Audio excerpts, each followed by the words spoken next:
നമസ്കാരം. ക്യാൻസർ പഠനത്തിൻ്റെ 31-ാം ഭാഗം ഒരൽപ്പം വൈകിയ വേളയിൽ തുടങ്ങുകയാണ്. പഴയ പോസ്റ്റുകൾക്കൊന്നും ഗൗരവമുള്ള പ്രതികരണങ്ങൾ ലഭിക്കാത്തതുകൊണ്ട് ഒരല്പകാലം മറ്റ് ചില ജോലികളിൽ വ്യാപൃതനായതുകൊണ്ടും ഒരൽപ്പം വൈകി. നമ്മളിവിടെ സഹജം, ഗർഭജം, ജാതജം, പീഡാജം, കാലജം, സ്വഭാവജം എന്നിങ്ങനെ രോഗങ്ങളെ 7 പട്ടികയിൽപ്പെടുത്തിയാണ് ആയുർവേദം കാണുന്നത്.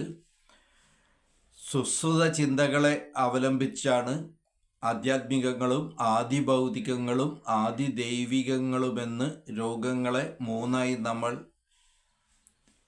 തരംതിരിച്ചത്. അചലവാതാദി രോഗങ്ങളെക്കുറിച്ച് പറയുമ്പോൾ സുശ്രുതൻ പ്രധാനമായും പറയുന്ന പ്രഭാവജ രോഗങ്ങളെ, വാഗ്ഭടനും ഇതുതന്നെ പറയുന്നുണ്ട്. ഇന്നുള്ള രോഗങ്ങളിൽ പലതും പ്രഭാവജങ്ങളാണ് എന്ന സത്യമാണ് നമ്മൾ മനസ്സിലാക്കേണ്ടത്. വൈദ്യജന്യമായ രോഗങ്ങളാണ് ഇന്ന് നമ്മൾ അനുഭവിക്കുന്നതിൽ പലതും എന്നറിയണം. അതായത് വൈദ്യന്മാരാൽ ഉണ്ടാക്കപ്പെട്ട രോഗങ്ങൾ എന്ന് സാധാരണക്കാരന് മനസ്സിലാകുന്ന ഭാഷയിൽ പറയാം. മരുന്നുകൾക്കും ഔഷധ ചെടികൾക്കും വ്യക്തികൾക്കുമെല്ലാം പ്രഭാവമുണ്ട് എന്ന ഒരു കണ്ടെത്തൽ ആധുനിക ശാസ്ത്രം ഇനിയും നടത്തിയിട്ടില്ല. അണുക്രിമികൾക്ക് വരെ പ്രഭാവമുണ്ട്. ഈ പ്രഭാവം എന്ന് പറയുന്നത് ആ ജീവിയുടെ ഒരു ദൈവീക തലമാണെന്ന് സാധാരണക്കാരന് മനസ്സിലാകുന്ന ഭാഷയിൽ പറയാം. ഇതേപോലെ വൈദ്യൻ്റെ പ്രഭാവം, ഒരു വൈദ്യനടുത്ത് ചെല്ലുമ്പോൾ അയാളുടെ പെരുമാറ്റം, അയാളുടെ ആകെപ്പാടെയുള്ള രൂപം, അയാളിൽ നിന്ന് സ്ഫുരിക്കുന്ന മനോഭാവം, ഇതെല്ലാം രോഗിയുടെ അവസ്ഥകളെ സ്വാധീനിക്കുന്നുണ്ട് എന്നൊരു കണ്ടെത്തലാണ് ഇതിൽ വളരെ പ്രധാനമായിട്ടുള്ള കാര്യം.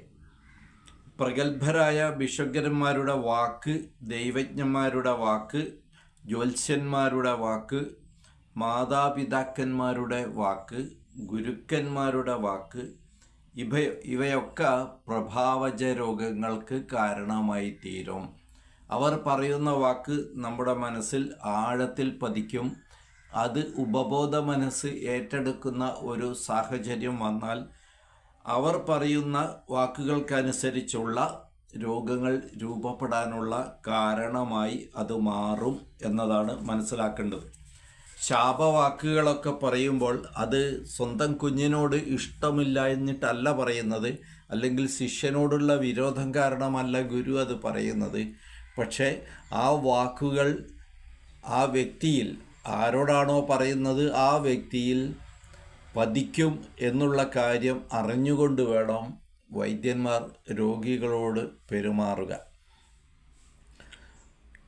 നമ്മുടെ അടുത്ത് ചികിത്സയ്ക്കെത്തുന്ന പല രോഗികളും വരുന്നത് അവരുടെ മക്കൾ ഇദ്ദേഹത്തിന് ഈ ഒരു മാരക രോഗമാണെന്ന് പറയാതെയാണ്. എന്നാൽ ചില ഡോക്ടർമാരുടെ അടുത്ത് പോകുമ്പോൾ, അല്ലെങ്കിൽ ആ ആശുപത്രിയിലെ അന്തരീക്ഷം കാണുമ്പോൾ രോഗിക്ക് കാര്യം മനസ്സിലാകും. അതോടുകൂടി അയാളുടെ ജീവിതം പെട്ടെന്ന് അവസാനിക്കുന്ന തരത്തിലേക്ക് രോഗത്തിൻ്റെ അവസ്ഥ മാറും. അതേപോലെയാണ് പഴയ അമ്മമാർ വീട്ടിൽ വരുന്നവരുടെ കൈകളിലൊന്നും കുഞ്ഞിനെ കൊടുക്കില്ല. കാരണം അവരുടെ ചിന്തകൾ, അവരുടെ വാക്കുകൾ, അവർക്ക് കുഞ്ഞിനോടുള്ള പെരുമാറ്റങ്ങൾ, ഇതൊക്കെ കുഞ്ഞിനെ, ആരോഗ്യത്തെയും അവൻ്റെ ഭാവിയെയും മാറ്റിമറിക്കും എന്നുള്ളൊരറിവ് അവർക്കുണ്ടായിരുന്നു. ഇന്ന് ഇതൊക്കെ അന്ധവിശ്വാസങ്ങളായി കാണുന്നു. സോഷ്യൽ മീഡിയയിൽ, പ്രസവ സമയത്ത് തന്നെ സോഷ്യൽ മീഡിയയിൽ ലൈവ് ഇടുന്ന ആളുകളുള്ള ഈ കാലത്ത് ഇതെല്ലാം കാണുന്ന വ്യക്തി എന്തെല്ലാം ചിന്തിക്കുമെന്നോ, അങ്ങനെ ചിന്തിക്കുന്ന ചിന്തകളെല്ലാം ഈ വ്യക്തിക്ക് വന്നു ചേരുമെന്നോ ഉള്ള ഒരു അറിവിലേക്ക് നമ്മൾ ഇനിയും എത്തിയിട്ടില്ല. അതുകൊണ്ടാണ് പറയുന്നത്, നമ്മുടെ ഏറ്റവും പ്രധാനപ്പെട്ട ചടങ്ങുകളെല്ലാം അല്ലെങ്കിൽ അവസരങ്ങളെല്ലാം കാണേണ്ടവർ മാത്രം കണ്ടാൽ മതി എന്ന ഒരു തീരുമാനത്തിലേക്ക് നമ്മൾ എത്തേണ്ടതുണ്ട് എന്ന്. ദ്രവ്യം ദൃഷ്ടി കൊണ്ട് മാറില്ല എന്ന യുക്തിയാണ് ആധുനിക അന്ധവിശ്വാസത്തിന് കാരണം.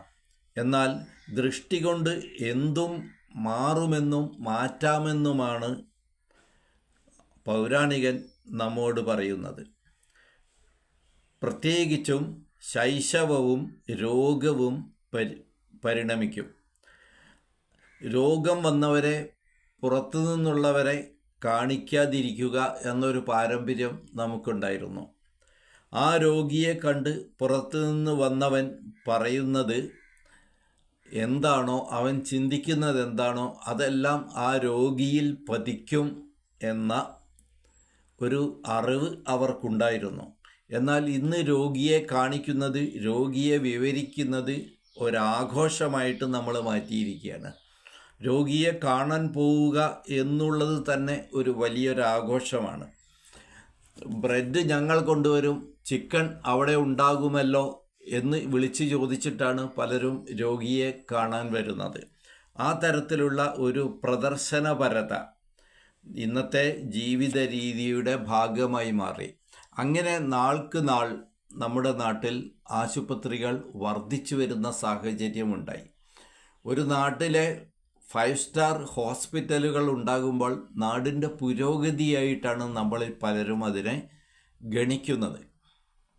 ഈ പുരോഗതി യഥാർത്ഥ പുരോഗതിയല്ല, ഒരു നാടിൻ്റെ അധോഗതിയെ കാണിക്കുന്നതാണ് എന്ന സത്യം നമ്മൾ എന്നാണ് ഉൾക്കൊള്ളുക?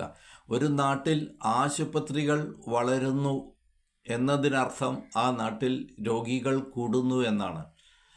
അതായത് ആ നാട്ടിലെ ജനതയുടെ ആരോഗ്യം നശിക്കുന്നു എന്നാണ് മനസ്സിലാക്കേണ്ടത്. അങ്ങനെ ആരോഗ്യം നശിക്കുന്ന ഒരു ജനതയുള്ള നാട് എങ്ങനെയാണ് പുരോഗമിച്ച നാടാണെന്ന് നമുക്ക് അവകാശപ്പെടാൻ കഴിയുക? നമ്മൾ കഴിക്കുന്ന ഭക്ഷണ പദാർത്ഥങ്ങളും നമ്മളിപ്പോൾ ലൈവായിട്ട് പോസ്റ്റ് ചെയ്യുന്ന രീതിയിലേക്കൊക്കെ കാര്യങ്ങൾ മാറിയിട്ടുണ്ട്. ആ ഭക്ഷണത്തിൻ്റെ പ്രഭാവത്തെ മാറ്റാൻ ഈ കാണുന്നവൻ്റെ കാഴ്ചയ്ക്ക് കഴിയുമെന്നും ആ ഭക്ഷണം തൻ്റെ ശരീരത്തിലെത്തി അത് ദഹിച്ച് അതിൻ്റെ മലങ്ങളെല്ലാം പുറത്തു പോയിട്ടുണ്ടെങ്കിലും അത് രസമായും രക്തമായും മജ്ജയായും മാംസമായും ശുക്ലമായുമെല്ലാം തൻ്റെ ശരീരത്തിൽ ആ ഭക്ഷണം ഇനിയും ശേഷിക്കുന്നുണ്ട് എന്ന് നമ്മൾ അറിയണം. അതിൻ്റെ പ്രഭാവത്തെ മാറ്റിമറിക്കാൻ ഈ കാണുന്നവൻ്റെ ചിന്തയ്ക്ക് കഴിയും എന്നതുകൊണ്ട് തന്നെ നമ്മുടെ ഭക്ഷണം കഴിക്കുന്നത് മറ്റാരെങ്കിലും കാണുന്നതിന് പൗരാണികർ വിലക്കേർപ്പെടുത്തിയിരുന്നു എന്നറിയുക.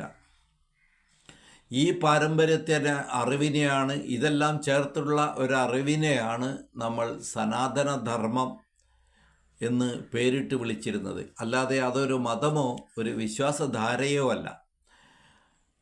വയലിലോ പറമ്പിലൊക്കെ പണിക്ക് പോകുമ്പോൾ വീട്ടിൽ നിന്ന് കൊണ്ടുപോകുന്ന ഭക്ഷണമായിരുന്നു കഴിച്ചിരുന്നത്. അപ്പോൾ സ്കൂളിൽ പോകുന്ന കുട്ടികളോടൊക്കെ അമ്മമാർ പറയും, നല്ലവണ്ണം മൂടി വയ്ക്കണം, മറ്റാരെയും കാണിക്കാതെ കഴിക്കണം എന്നെല്ലാം പറഞ്ഞിട്ട്, അതായത് ദൃഷ്ടി കൊണ്ടും സ്പർശം കൊണ്ടും വാക്കുകൊണ്ടും ദ്രവ്യത്തിൽ മാറ്റം വരും എന്ന് ഉള്ള ഒരറിവ് സ്കൂളിൻ്റെ പടികൾ കാണാത്ത ആ അമ്മമാർക്കും ഉണ്ടായിരുന്നു. അതായത് നമ്മുടെ വിദ്യാഭ്യാസം ഒരു സാർവത്രികമായ തലം കൈവരിച്ചിരുന്നു എന്നറിയുക. ഇന്ന് സ്കൂളുകൾ വിദ്യാഭ്യാസത്തിനായിട്ട് പ്രത്യേക പാഠശാലകൾ വന്നപ്പോൾ ആ ഒരു അറിവിൻ്റെ, സ്വാഭാവികമായ അറിവിനെ മാറ്റിമറിക്കുന്ന പാശ്ചാത്യൻ്റെയും ചില ആക്ടിവിസ്റ്റുകളുടെയും എല്ലാം അറിവിനെ പകരം വയ്ക്കുന്ന സ്ഥാപനങ്ങളായി അവയെല്ലാം മാറിയപ്പോൾ ജനിച്ചു വീഴുന്ന കുഞ്ഞു മുതൽ മരിക്കുന്നത് വരെ രോഗികൾ മാത്രമാകാനുള്ള ഒരു ജനതയായി നമ്മൾ അധപ്പതിച്ചു പോയി എന്നാണ്. അതേപോലെ ചിലർ കൈകാര്യം ചെയ്യുമ്പോൾ ഭക്ഷണം പെട്ടെന്ന് വളിച്ചു പോകുന്നതായിട്ട് കാണാം, പുളിച്ചു പോകും.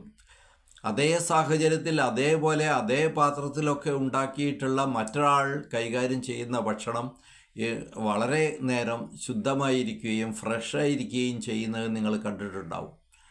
ഇവിടെയും ആ ഉണ്ടാക്കിയ വ്യക്തിയുടെ മനോഭാവത്തിന് അതിൽ സ്വാധീനമുണ്ട് എന്ന് അറിയുക.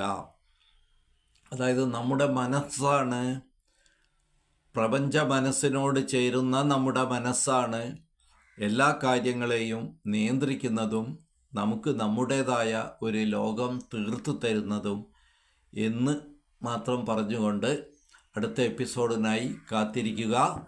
നമസ്തേ.